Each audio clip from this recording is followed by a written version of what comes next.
찬송가 314장입니다. 찬송가 314장입니다.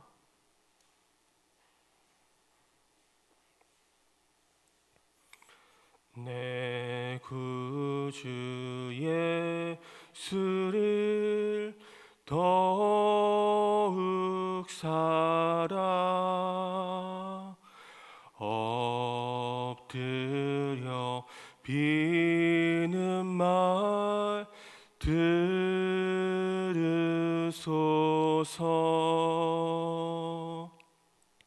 내 진정 소원이 내 구주 예수를 더욱 사랑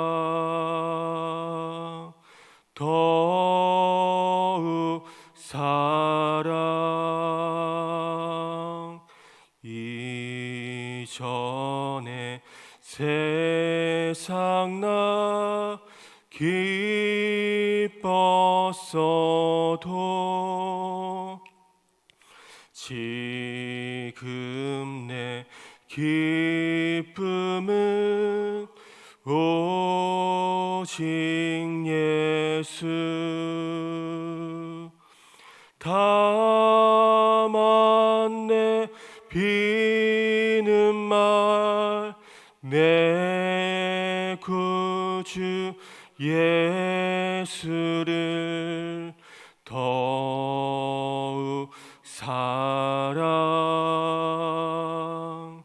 더욱 사랑 이 세상 떠날 때 찬양하고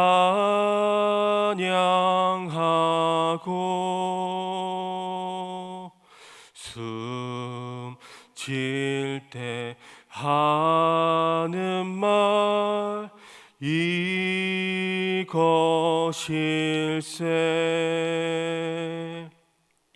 다만 내 비는 말 내 구주 예수를 더욱 사랑 더욱 사랑. 아멘.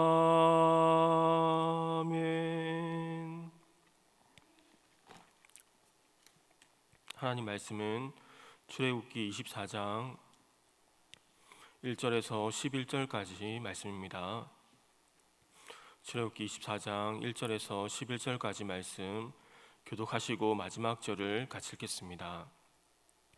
또 모세에게 이르시되 너는 아론과 나답과 아비후와 이스라엘 장로 70명과 함께 여호와께로 올라와 멀리서 경배하고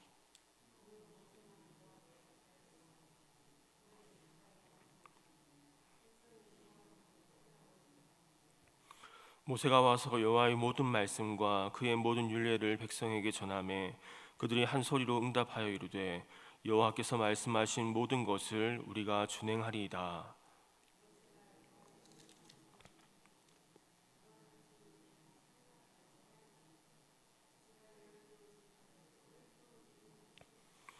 이스라엘 자손의 청년들을 보내어 여호와께 서로 번제와 화목제를 드리게 하고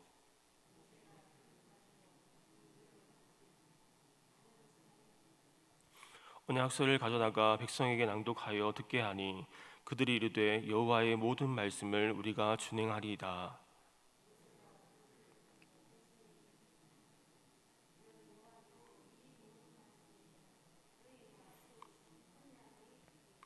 모세와 아론과 나답과 아비후와 이스라엘 장로 70인이 올라가서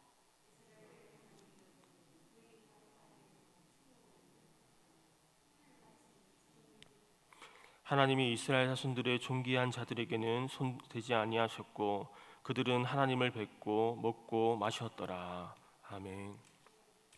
오늘 본문은 앞서 출애굽기 그 20장부터 23장까지 십계명을 받고 또 각각의 상황에 적용되는 그 언약서를 바탕으로 그 하나님과 이스라엘 백성 사이에 그 언약 체결식이 이루어지는 것을 우리에게 보여주고 있습니다. 하나님은 모세에게 말씀하십니다. 그리고 지금 모세가 있고 머물고 있는 곳은 시내산입니다. 시내산은 하나님의 임재가 있는 곳을 상징합니다. 이것을 보면 우리가 늘 어디에 있어야 하는지 우리에게 보여주는데, 모세가 늘 하나님의 은혜 안에 거하였던 것처럼 우리가 늘 있어야 할 자리는 하나님의 임재 안인 것을 우리는 볼 수 있습니다. 그때 하나님이 모세에게 말씀하십니다.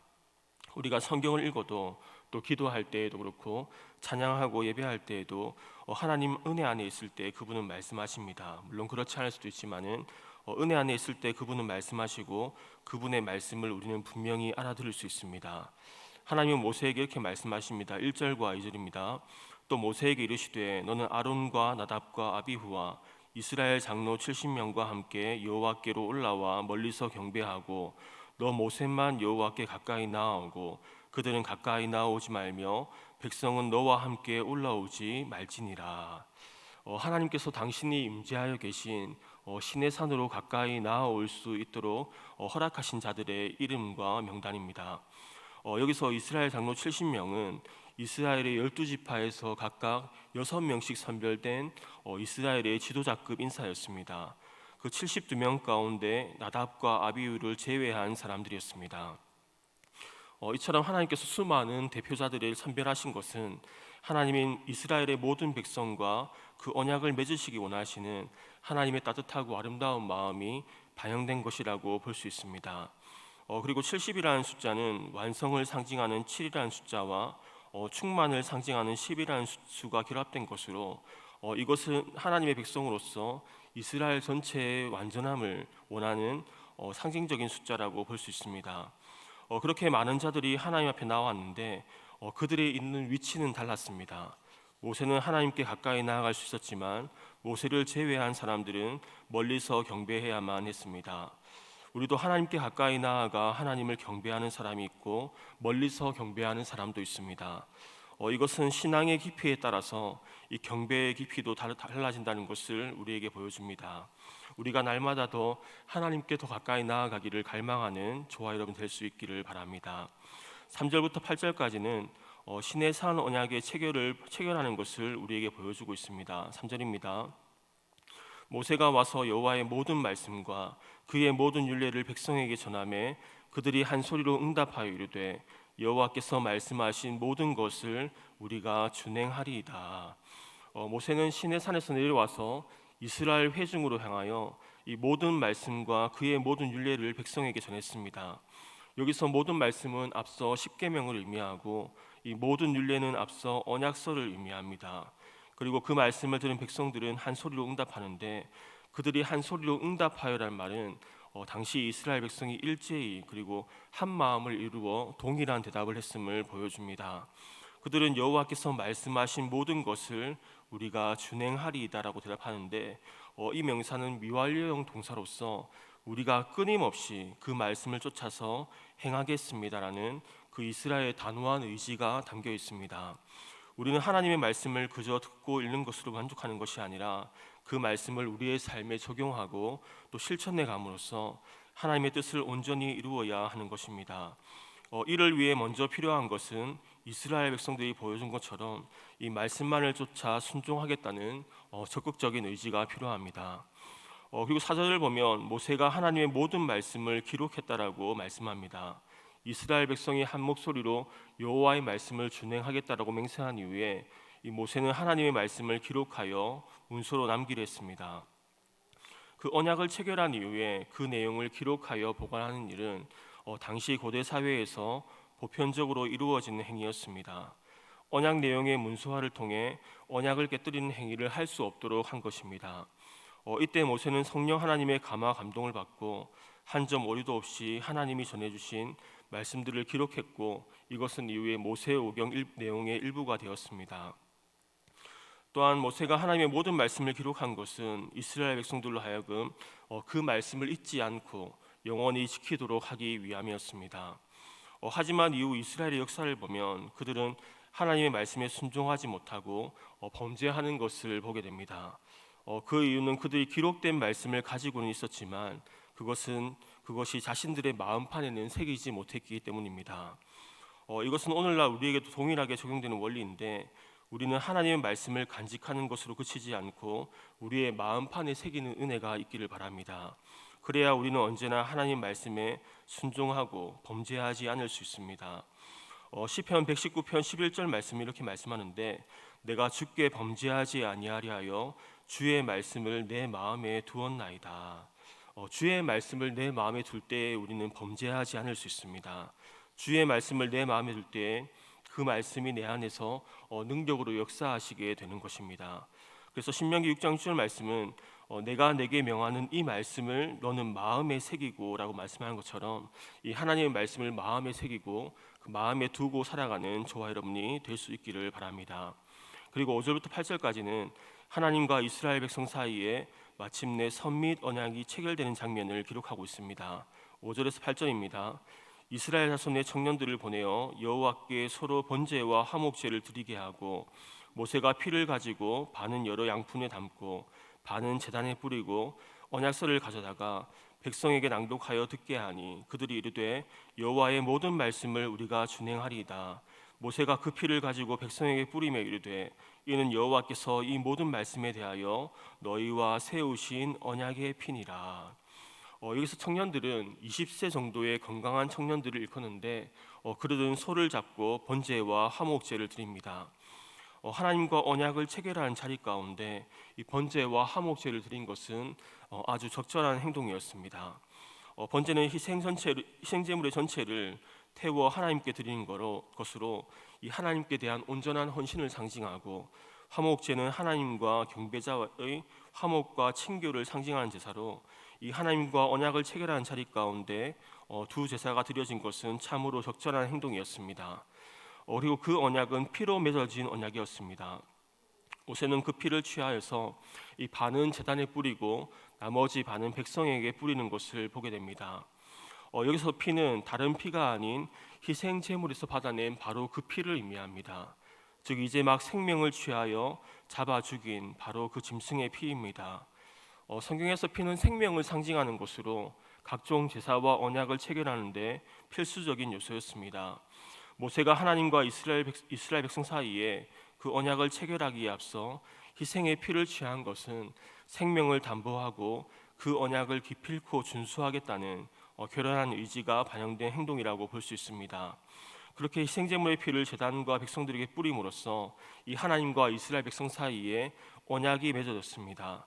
그래서 8절 말씀이 이렇게 말씀하는데, 모세가 그 피를 가지고 백성에게 뿌리며 이르되, 이는 여호와께서 이 모든 말씀에 대하여 너희와 세우신 언약의 피니라.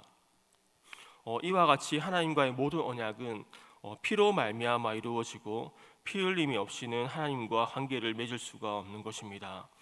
이처럼 구약 시대에는 짐승의 피가 하나님과 사람 사이에 언약을 맺게 하는 매개체였습니다.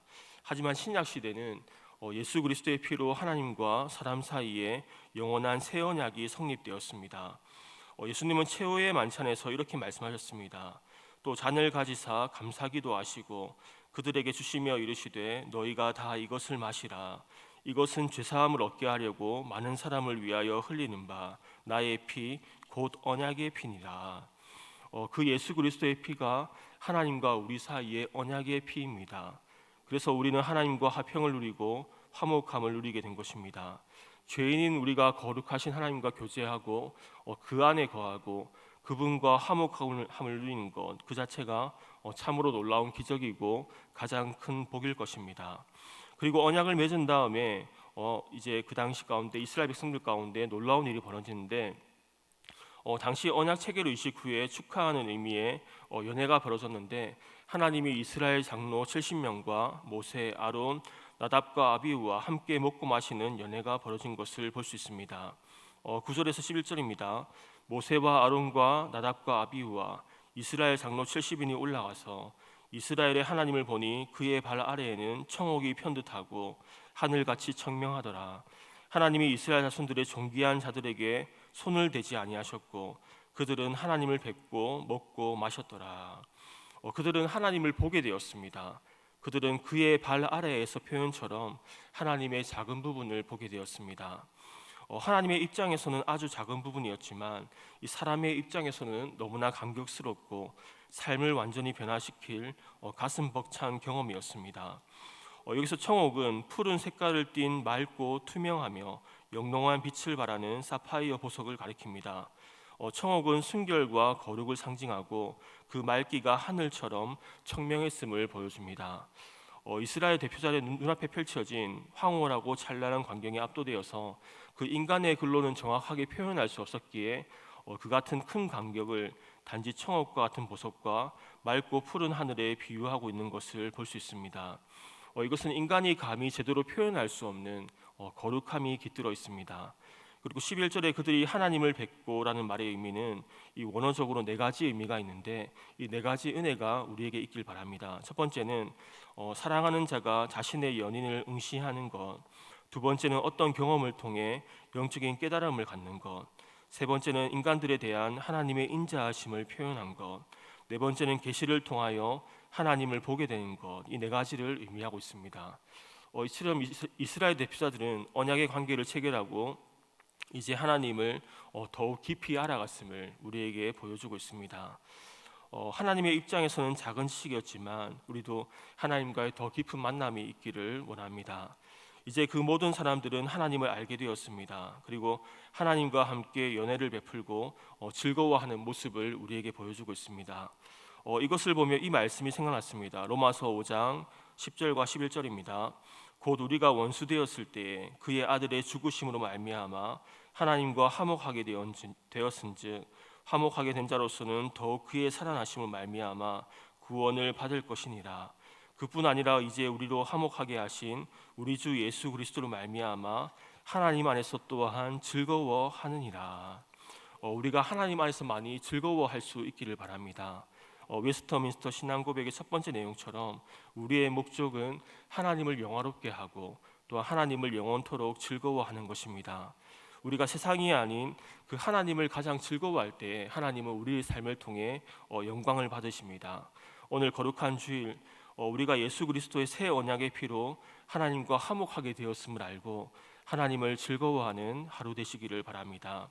예수 그리스도의 피로 새 언약을 맺었음을 알고 우리가 넘어지고 실수할지도 모르지만 주님만을 따르리라는 결단을 가지고 오늘도 주님께 더 가까이 나아가 전심으로 하나님을 예배하는 예배자가 될 수 있기를 바랍니다. 주님을 아는 은혜가 우리 모두에게 더 깊어지기를 주님의 이름으로 축원합니다. 기도하겠습니다. 지금도 살아계신 하나님, 우리를 예수님의 피로 새 언약을 맺게 해주시니 감사드립니다. 우리에게는 하나님 앞에 설 수 있는 아무런 근거가 없음을 보게 됩니다. 오직 예수님의 피를 힘입어 담대히 서게 하시고 담대히 은혜의 보좌 앞에 나아가 각자에게 필요한 은혜를 구하는 이 시간 되게 하여 주옵소서. 우리가 하나님을 더 깊이 알기를 원합니다. 주님의 옷자락을 만지고 주님과의 만남이 일어나기를 원합니다. 하늘의 문을 열어주셔서 하나님이 얼마나 크시고 넓으시고 하나님의 사랑이 얼마나 한결같고 깊으신지를 우리에게 더 알려주옵소서. 그리하여 하나님의 모든 충만하심으로 우리가 충만하게 하시고 주님 한 분만으로 만족하는 우리 모두가 되게 하여 주옵소서. 우리의 삶이 번제와 같이 온전히 하나님께 드려지기를 원합니다. 우리의 삶이 예배가 되게 하시고 우리의 말과 행동과 묵상이 주님께 향기로운 그 향기가 되게 하여 주옵소서. 오늘 거룩한 주일 무엇보다 하나님을 즐거워하게 하시고 주님이 주시는 기쁨이 가득한 이 하루 되고 이 찬양과 예배를 통해 주님을 즐거워하고 오직 하나님만을 예배하는 예배자가 되게 하여 주옵소서. 이곳에 오직 하나님만을 예배하는 예배자들이 더 많이 세워지기를 기도합니다. 다윗과 같이 오직 하나님만을 갈망하는 예배자들이 되어서 이곳에 하나님의 영광이 가득한 것을 우리가 보게 하여 주옵소서. 우리의 예배가 사람이 보기에 화려한 예배가 아니라 주님의 시선이 향하지 않을 수 없고 주님의 마음이 머무르지 않을 수 없는 하나님이 기뻐하시는 성전 되게 하여 주옵소서. 때때로 넘어지고 실수하고 깨어지지만 오직 주님만을 따르려는 결단을 가지고 결단을 주님이 아십니다. 우리에게 새 힘 더하여 주시고 새로운 은혜로 새로운 기름 부음으로 우리에게 함께하여 주옵소서. 감사드리며 살아계신 예수님의 이름으로 기도드립니다. 아멘. 하늘에 계신 우리 아버지, 아버지의 이름을 거룩하게 하시며 아버지의 나라가 오게 하시며 아버지의 뜻이 하늘에서와 같이 땅에서도 이루어지게 하소서. 오늘 우리에게 일용할 양식을 주시고 우리가 우리에게 잘못한 사람을 용서하여 준 것 같이 우리의 죄를 용서하여 주시고 우리를 시험에 빠지지 않게 하시고 악에서 구하소서. 나라와 권능과 영광이 영원히 아버지의 것입니다. 아멘.